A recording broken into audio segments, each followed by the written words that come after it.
step of our painting, we're going to start finally thinking about details. So the first step was to get all the main color blocks in. The second step was to start adding details like texture in the fur. And the third step, we're going to add these white. We're going to really make sure we have a second layer on things like the highlights of the eye or any of the other kind of small details we want to add. Now remember, yours doesn't have to look exactly like this or any of these. You're welcome to be creative. I'm just kind of using this as a model to give you an idea of how this works, okay? So I'm going to finally use some white. I have my paint set up, water, color, paper towel. I'm actually going to put my paper towel down here. I'm going to start here, kind of at the corner of the eye. I'm going to not cover up the black, and I'm just going to start using kind of a hair-like motion. I'm holding my brush kind of at the end so that it's loose, and I'm just getting a nice loose motion. Now I'm going to start.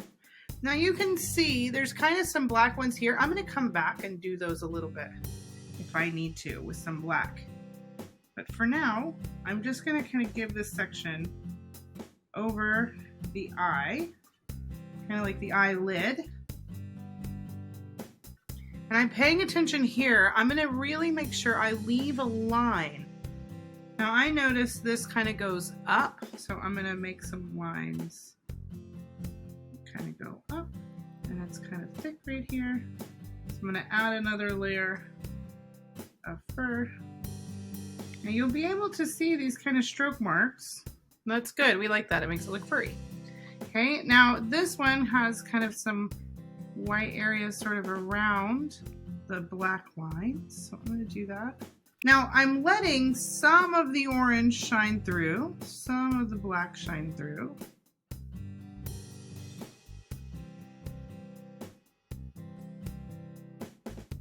Here, this line, there's kind of a line and a dot. I like that, so I actually am going to kind of go all the way across this black. White, even though it's a light color, it does a really good job of covering up other colors. It's very opaque. I'm going to let some more orange kind of shine through there. For now, I can always change it later if I want to. I left that black line here. Now I'm going to kind of follow the shape down and over. Now if it's hard for you, you can make a line first and then go over it. It doesn't really matter if it's a solid line. The place where you can't do that, say here, you want to have some space in between, you kind of have to imagine. Okay, you can't really do the line first in that case, but most of the time you can. All right, and I don't want to cover up too much of this black. Now I'm looking back through, and there are some areas that I want to get a little shaped a little different or a little whiter. They need a second layer.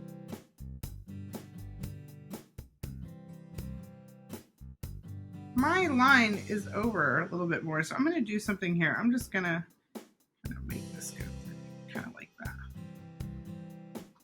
I can change it. It's my art. I get to decide. Put another line here. I'm going to really go over this white here. Now this is a pretty thick brush, and I'm realizing it's not giving me the details I want. So I'm going to use a smaller brush to get this shape better, more precise. Some of the pictures you'll notice they have more than one dot. Maybe I'll try another one here. Make it look extra shiny. That's all that does. Okay. Now this small brush, I can add some details if I want to. I can make my fur here in the end. You'll see here. It's very tiny, so if you want some really small lines, really small fur details, this long blue brush, if you hold it at the end, it really gives a nice feeling of fur. So I'm going to make some of these fur lines really small. It's not only white that I'm allowed to use right now. I can also think about things. I'm going to get a bigger brush here. I want to make my eye a little more yellow. Put another layer on the eye. I've noticed some people making their eyes kind of greenish. Maybe I want to make mine kind of greenish too. Maybe I'll put a little green effect. Now, I would have been smart to do my white part first, or last, but I didn't. So now I'm going to have to be really careful to go around it. Okay. Now, if you want this type of yellow, you might have to add a little bit of white to it, or this kind of lighter green. Remember, white is really opaque. It covers things up really well. So when you add it to something else, see how opaque that makes it? Even though it's not white, it'll make it have more kind of coverage. Just depends on what you're going for. Okay, so now I could decide that I like this little brush. Maybe I want to add also some tiny kind of yellows. Maybe I want a lighter yellow, kind of whitish yellow. Maybe I want a yellow, whitish orange. Now you want to be careful with red and white because red and white makes pink. And unless you're trying to get kind of a pink tiger, it's going to have a pretty interesting effect. It will look a lot less realistic if you have a pink tiger. And that's fine. It doesn't have to be realistic. You're the artist. But just know that you probably want to pay attention to that. So I'm just going to add some more kind of a different color of orange here, just for a cool effect, just for more variety. Maybe even going into the white here. So the mixing. And be careful if you don't want it to mix with the white so it doesn't look like too light. I'm noticing there's kind of some black around the edges here that I don't quite have. So I'm going to add a little bit. I'm going to go back with this tiny brush, and it's almost going to look like eyelashes. Add some more black effect here. Because when I look at this picture, I'm realizing that's something I kind of like here, but I don't have it. So all do I have to do, anything that you don't have, is add it. Just be careful to wait till things are dry enough, or if they're not dry, that you're okay with them mixing. And then I'm just going to kind of add a black line, and then that's what fur line's coming from it. So I have my black line here. I'm just going to kind of go crazy with this part. I feel like it really makes the eyeball stand out. Maybe I want to make sure this is a nice dark edge too. Uh-oh, I got a big one. It's all right. So if you kind of do something like that, you can decide if you like it or not. Now be careful when you do natural things. You don't want to be like perfect little lines. It starts looking like a robot. Some are going to be thicker, some are going to be thinner. Remember, keep your hand at the back of your brush, and it'll look more realistic. It doesn't have to be perfect. I'm going to kind of add some more black here too. The black next to the white has a lot of contrast, so it makes it look really dramatic. Now I do want to go back over the white, but I'm going to have to let it dry a little bit before I do that, or it will mix, and I don't want gray. Now if you're doing a white tiger, you might like gray, but I don't want mine to have gray with my orange tiger here.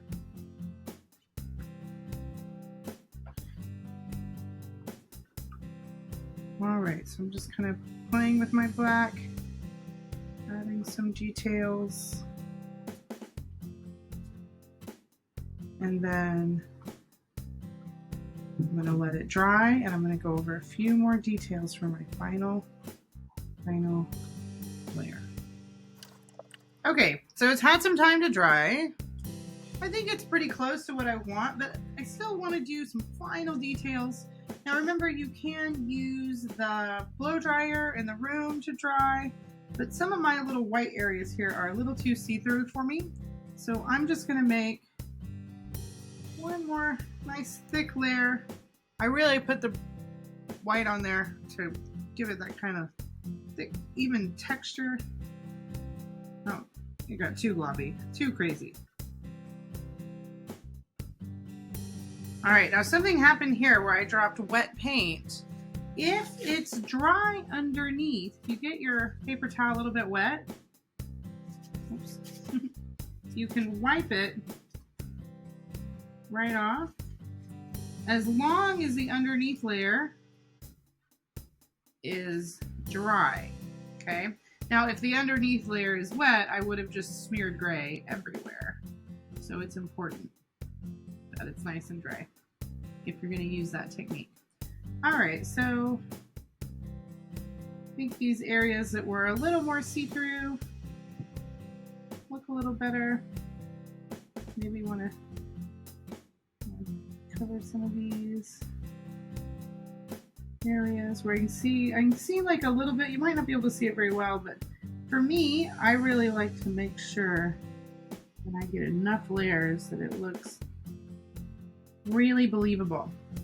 Okay, I feel pretty good about that. I'm gonna go over my white with my eye one more time so it's just really, really opaque. Can't see through it at all. I want to make my green eye have kind of a more yellow streak right here in the middle. So I'm gonna go over it one more time so that it has a little bit of gradation. Now a little white. And I know that I'm mixing my colors just as long as I leave some parts pure and I'm not wasting paint. That's the real trick. All right, so now I have kind of green on the edges and more yellow in the middle. I like that better. I could get some of my paint off and use kind of a dry brush technique. Blend it even more.